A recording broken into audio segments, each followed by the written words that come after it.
বিস্ফোরণে উড়ে গেল যুক্তরাষ্ট্র সমর্থিত লেবানন সরকারের 6 সেনা, গুরুতর আহত আরো কয়েক সেনা। গাজা শহর দখলে ইসরায়েলের সামরিক অভিযান ব্যর্থ হবে, যা বলছে আল জাজিরা। ব্লুমবার্গের প্রতিবেদন, পাক সেনা প্রধানের সঙ্গে সাক্ষাৎ এড়াতেই ট্রাম্পের আমন্ত্রণ প্রত্যাখ্যান করেন মোদি। যুদ্ধ বিমান ভূপাতিদের দাবি হাস্যকর, প্রমাণ করতে ভারতকে চ্যালেঞ্জ দিল পাকিস্তান। প্রতিরক্ষা খাতে বিলিয়ন বিলিয়ন ডলার ব্যয়ের ঘোষণা কানাডার, বাড়বে সৈন্যদের বেতন। ট্রাম্পের মধ্যস্থতায় আর্মেনিয়া আজারবাইজান চুক্তি, যা বলল ইরান। ইউক্রেন 1 ইঞ্চি মাটিও ছাড়বে না, ট্রাম্প পুতিন বৈঠকের আগে জেলেনস্কির হুঁশিয়ারি। দর্শক শুনছিলেন শিরোনাম, এবারে থাকছে বিস্তারিত সংবাদ। হিজবুল্লাহর বিস্ফোরণে উড়ে গেল যুক্তরাষ্ট্র সমর্থিত লেবানন সরকারের 6 সেনা, গুরুতর আহত আরো কয়েক সেনা।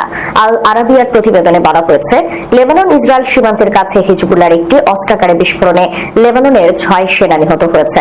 সামরিক সূত্র বলছে, সেনারা ইরান সমর্থিত হিজবুল্লাহর একটি স্থাপনা থেকে গোলাবারুদ অপসারণের সময় এই ঘটনা ঘটে।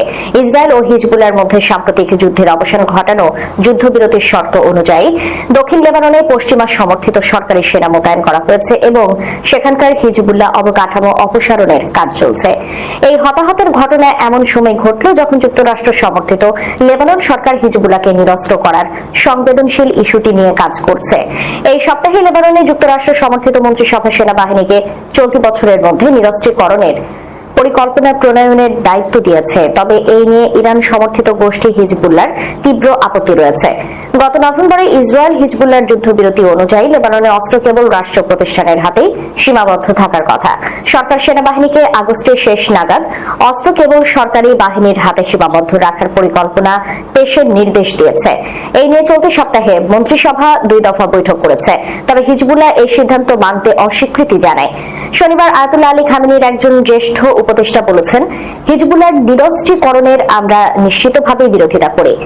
ইরান সবসময় লেবাননের জনগণ ও প্রতিরোধকে সমর্থন করেছে এবং করবে। শনিবার ইরান জানিয়েছে, তারা যুক্তরাষ্ট্র সমর্থিত লেবানন সরকারের এই সিদ্ধান্তের বিরোধিতা করছে। এদিকে সেনাবাহিনীর এক বিবৃতিতে জানানো হয়, টায়ার জেলার ওয়াদি জিবকিন এলাকায় সীমান্তের কাছে একটি অস্ত্রাগার পরিদর্শন এবং ভেতরের সরঞ্জাম অপসারণের সময় বিস্ফোরণে 6 সেনা নিহত এবং কয়েকজন আহত হয়েছেন। একজন সামরিক সূত্র এএফপি কে জানিয়েছে, বিস্ফোরণটি হিজবুল্লাহর সামরিক স্থাপনার ভেতরে ঘটে।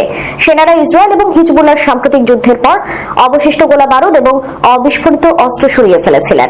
যুক্তরাষ্ট্র সমর্থিত লেবাননের প্রেসিডেন্ট জোসেফ আউন সেনাপ্রধান রডলফ হাইকেলের কাছ থেকে এই বেদনাদায়ক ঘটনার খবর পান। গত বৃহস্পতিবার লেবাননের মন্ত্রিসভা যুক্তরাষ্ট্রের একটি প্রস্তাব নিয়ে আলোচনা করে, যেখানে হিজবুল্লাহ নিরস্ত্রীকরণের একটি সময়সূচি অন্তর্ভুক্ত রয়েছে। ওয়াশিংটন বৈরুতকে পদক্ষেপ নিতে চাপ দিচ্ছে। সরকার যুক্তরাষ্ট্রের প্রস্তাবটি মূল কাঠামোতে অনুমোদন করলেও নির্দিষ্ট সময়সীমা নিয়ে আলোচনা করেনি। পাশাপাশি তারা সীমান্ত এলাকায় লেবাননের সেনা মোতায়েনের এবং সাম্প্রতিক যুদ্ধে ইসরায়েল যে দক্ষিণ লেবাননের 5টি এলাকা দখল করেছে সেখান থেকে সেনা প্রত্যাহারের আহ্বান জানিয়েছে। প্রায় 2 বছরেও ইসরায়েল গাজায় সামরিক লক্ষ্য অর্জন করতে পারেনি। নতুন করে গাজা দখলের অভিযানও ব্যর্থ হবে। সামরিক বিশ্লেষক এবং প্রাক্তন ন্যাটো কর্মকর্তা ইউসুফ আল বারদা আল জাজিরাকে বলেছে, গাজা শহর দখলের ইসরায়েলি পরিকল্পনা ইসরায়েলি সেনাবাহিনীকে সামরিক সাফল্যের কোনো নিশ্চয়তা নেই। তিনি বলেন, ইসরায়েলি সেনাবাহিনী নিশ্চিত নয় যে বন্দীদের কোথায় রাখা হয়েছে এবং প্রায় 10 লাখ ফিলিস্তিনিকে জোরপূর্বক দক্ষিণের ঘনবসতি অঞ্চলে স্থানান্তরিত করার ফলে তাদের খুঁজে বের করা তাদের পক্ষে আরো কঠিন হয়ে উঠবে। তিনি বলেন, পরিকল্পনাটি 4টি ধাপে বাস্তবায়িত হতে পারে। প্রথম ধাপ হবে জোরপূর্বক উচ্ছেদ, এরপরে বিমান থেকে বোমা বর্ষণ এবং তৃতীয় ধাপে কামান বোমা বর্ষণ। শেষ ধাপ হবে স্থল আক্রমণ। আল বারদা বলেন, যদিও আরব ইসরায়েলি যুদ্ধের মতো প্রচলিত যুদ্ধক্ষেত্রে ইসরায়েল সাফল্য পেয়েছে, তবে গাজা শহর দখলের ইসরায়েলের পরিকল্পনায় নগর যুদ্ধ শুরু হবে, যা হামাস এবং অন্যান্য সশস্ত্র গোষ্ঠীর জন্য উপযুক্ত হবে। এদিকে ইসরায়েলের গাজা শহর দখল এবং প্রায় 10 লাখ ফিলিস্তিনিকে জোরপূর্বক দক্ষিণে ঘনীভূত অঞ্চলে স্থানান্তরিত করার পরিকল্পনা সত্ত্বেও শহরের অনেক ফিলিস্তিনি শহর ছেড়ে যেতে অস্বীকার করেছে। ফিলিস্তিনের পররাষ্ট্রমন্ত্রী ভার্সেন আবেগিয়ান শাহিন বলেছেন, ফিলিস্তিন আশা করে আন্তর্জাতিক সম্প্রদায় আন্তর্জাতিক ও মানবিক আইনের পক্ষে দাঁড়াবে। গত 22 মাস ধরে ফিলিস্তিনে যা চলছে তা গণহত্যা ছাড়া আর কিছুই নয় এবং এটি ইসরায়েলের সম্প্রসারণবাদী মতাদর্শের অংশ, যা দখলকৃত ফিলিস্তিন রাষ্ট্রের পুরোটা দখল করতে চায়। রামাল্লা থেকে আল জাজিরাকে বলেন তিনি। পাকিস্তানের সেনাপ্রধান ফিল্ড মার্শাল অসীম মুনিরের সাথে সম্ভাব্য সাক্ষাতের আশঙ্কায় জুন মাসে ভারতীয় প্রধানমন্ত্রী নরেন্দ্র মোদী মার্কিন প্রেসিডেন্ট ডোনাল্ড ট্রাম্পের সাথে বৈঠক অস্বীকৃতি জানায়। শুক্রবার ব্লুমবার্গের প্রতিবেদনে উঠে আসে এমন তথ্য। শনিবার সংবাদ মাধ্যম ডন এ খবর জানায়। বুধবার ট্রাম্প ভারতীয় পণ্যের উপর অতিরিক্ত 25% শুল্ক আরোপ করেছেন। নয়াদিল্লির রাশিয়ান তেল আমদানি অব্যাহত রাখায় জরিমানা হিসেবে এই পদক্ষেপ নেন ট্রাম্প। এতে ভারতীয় পণ্যের উপর আরোপ করা শুল্ক 50% পৌঁছেছে। ট্রাম্পের শুল্ক আরোপের ঘটনায় যুক্তরাষ্ট্র ভারত সম্পর্কের অবনতি হয়েছে, কারণ ভারত ট্রাম্পের এই পদক্ষেপকে অন্যায় ও অন্যায্য বলে দাবি করে। এর আগে মে মাসে পারমাণবিক শক্তিধর প্রতিবেশী দুই দেশের মধ্যে 4 দিনের সংঘাতের পর ভারত ও পাকিস্তানের মধ্যে যুদ্ধবিরতিতে মধ্যস্থতাকারী হিসাবে দাবি করেছেন ট্রাম্প, যা বারবার দিল্লি উড়িয়ে দিয়েছে। সংঘর্ষের পরের সপ্তাহগুলোতেও ট্রাম্প হোয়াইট হাউসে পাকিস্তানের সেনা প্রধানকেও আতিথ্যতা দিয়েছে। ব্লুমবার্গের প্রতিবেদন জানায়, ট্রাম্পের বারবার ভারত পাকিস্তানের যুদ্ধবিরতিতে কৃতিত্ব দাবি এবং ভারত বিষয়টিকে অবহেলা করার কারণে দুই নেতার মধ্যে উত্তেজনা চরমে পৌঁছেছে। জুনে কানাডায় G7 শীর্ষ সম্মেলনের ফাঁকে ট্রাম্পের পীড়াপিড়িতে দুই নেতা ফোনে কথা বলেন, যেখানে মোদি অতিথি হিসেবে উপস্থিত ছিলেন। ফোন আলাপটি 35 মিনিট স্থায়ী হয়েছিল। মোদি ট্রাম্পকে স্পষ্টভাবে বলেছিলেন যে এই সময়ের মধ্যে ভারত মার্কিন বাণিজ্য চুক্তি বা ভারত ও পাকিস্তানের মধ্যে মার্কিন মধ্যস্থতার মতো কোনো বিষয়ে কোনো আলোচনা হয়নি। ভারতের পররাষ্ট্র সচিব বিক্রম মিস্ত্রি আলোচনা সম্পর্কে বলেছিলেন, সামরিক পদক্ষেপ বন্ধের জন্য আলোচনা সরাসরি বিদ্যমান সামরিক চ্যানেলের মাধ্যমে এবং পাকিস্তানের জোরের ভিত্তিতে ভারত ও পাকিস্তানের মধ্যে হয়েছিল। মোদীর সহযোগীরা যখন জানতে পারেন যে ট্রাম্প পরের দিন হোয়াইট হাউসে পাকিস্তানের সেনাপ্রধান অসীম মুনিরের জন্য মধ্যাহ্নভোজের আয়োজন করার পরিকল্পনা করছেন, তখন মুনিরের সঙ্গে সম্ভাব্য সাক্ষাৎ এড়াতেই তিনি ট্রাম্পের আমন্ত্রণে সাড়া দেননি।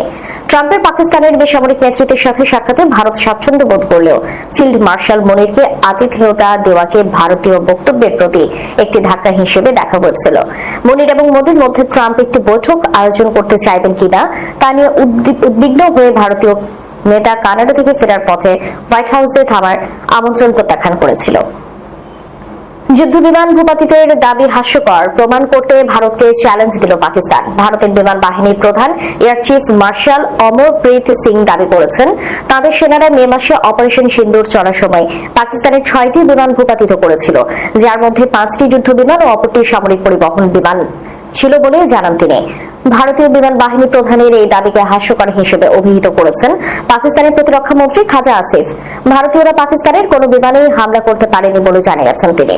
ভারত পাকিস্তানের বিমান ভূপাতিতের যে দাবি করেছে সেটি প্রমাণের চ্যালেঞ্জে ছুড়ে দিয়েছেন তিনি। মাইক্রো ব্লগিং সাইট এক্সে খাজা আসিফ লিখেছেন, ভারতীয় বিমান বাহিনী প্রধান সম্প্রতি অপারেশন সিন্দুরের সময় পাকিস্তানি বিমান ধ্বংসের যে দাবি করেছেন তা কেবল অবিশ্বাস্যই নয়, বরং এর সময় নিয়েও প্রশ্ন উঠেছে। এটা এক ধরনের প্রহসন যে ভারতীয় রাজনীতিবিদদের কৌশলগত ব্যর্থতার দায়ভার এখন সামরিক কর্মকর্তার উপর চাপানো হচ্ছে। তিনি আরো লিখেছেন, সংঘর্ষের 3 মাসের মধ্যে ভারত এমন কোনো দাবি করেনি, অথচ সেই সময় পাকিস্তান আন্তর্জাতিক গণমাধ্যমের সামনে তাদের সাফল্যের বিস্তারিত তথ্য প্রমাণ তুলে ধরেছিল। বিভিন্ন দেশের রাষ্ট্রপ্রধান, ভারতের জ্যেষ্ঠ রাজনীতিবিদ এবং বিদেশি গোয়েন্দা সংস্থাগুলোর সূত্র থেকে জানা যায়, ভারত একাধিক যুদ্ধ বিমান এমনকি রাফায়েলের মতো আধুনিক বিমানও হারিয়েছিল। ভারতের হামলায় পাকিস্তানের কোনো বিমানই ক্ষতিগ্রস্ত বা ধ্বংস হয়নি। উল্টো পাকিস্তান ভারতের 6টি যুদ্ধ বিমান S-400 প্রতিরক্ষা ব্যবস্থার ব্যাটারি এবং কয়েকটি ড্রোন ধ্বংস করে দিয়েছে। এর পাশাপাশি পাকিস্তানের সেনারা ভারতের বেশ কয়েকটি বিমান ঘাঁটিকে অকেজো করে দিতে সক্ষম হয়। সীমান্তে ভারতীয় বাহিনীর ক্ষতির পরিমাণও ছিল অনেক বেশি, যোগ করেন খাজা আসিফ। এই দাবিকে হাস্যকর হিসেবে অভিহিত করে পাক মন্ত্রী এক্সে আরো লিখেছেন, অভ্যন্তরীণ রাজনৈতিক সুবিধা আদায়ে এই ধরনের হাস্যকর মিথ্যাচার ভুল সিদ্ধান্তের ঝুঁকি বাড়ায়। ন্যাটোর প্রতিরক্ষা ব্যয় বৃদ্ধির লক্ষ্যমাত্রা অর্জনে কানাডা সরকার বিলিয়ন বিলিয়ন ডলারের প্রতিরক্ষা ব্যয় ঘোষণা করেছে। শুক্রবার দেশটির প্রধানমন্ত্রী মার্ক কার্নি এই ব্যয় পরিকল্পনা ঘোষণা করেন।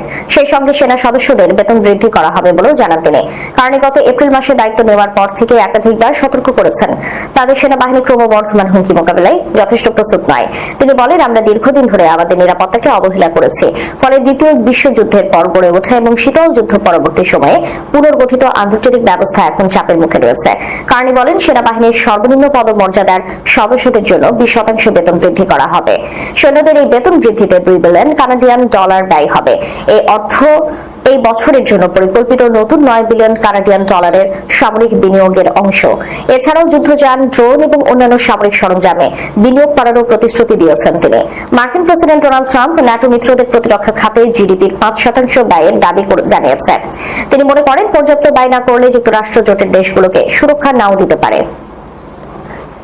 ইরানের পররাষ্ট্র মন্ত্রণালয় শনিবার মার্কিন মধ্যস্থতায় আর্মেনিয়া আজারবাইজান শান্তি চুক্তিকে স্বাগত জানায়। দেশটি তবে বিদেশি হস্তক্ষেপের বিরুদ্ধে সতর্ক করেছে। দুই দেশের সীমানার কাছাকাছি বিশেষ করে বিদেশি হস্তক্ষেপকে নিয়ে গভীর উদ্বেগ রয়েছে।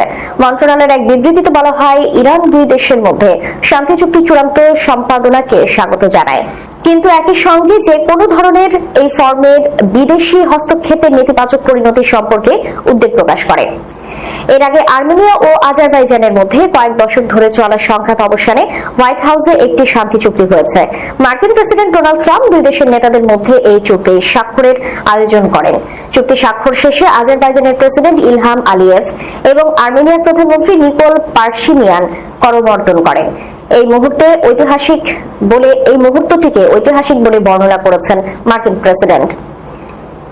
ইউক্রেন এক বিন্দু পিছপা হবে না বলে হুঁশিয়ারি দিয়েছে ইউক্রেনের প্রেসিডেন্ট ভলোদিমির জেলেনস্কি। শনিবার ভোরে তিনি বলেছেন, ইউক্রেনীয়রা তাদের জমি দখলদারদের হাতে তুলে দেবে না, 1 ইঞ্চিও না। এর আগে যুক্তরাষ্ট্রের প্রেসিডেন্ট ডোনাল্ড ট্রাম্প ঘোষণা দেন তিনি আগামী সপ্তাহে রাশিয়ার প্রেসিডেন্ট ভ্লাদিমির পুতিনের সঙ্গে সাক্ষাৎ করবেন এবং যুদ্ধের অবসানে কিছু এলাকায় বিনিময়ের বিষয় থাকতে পারে।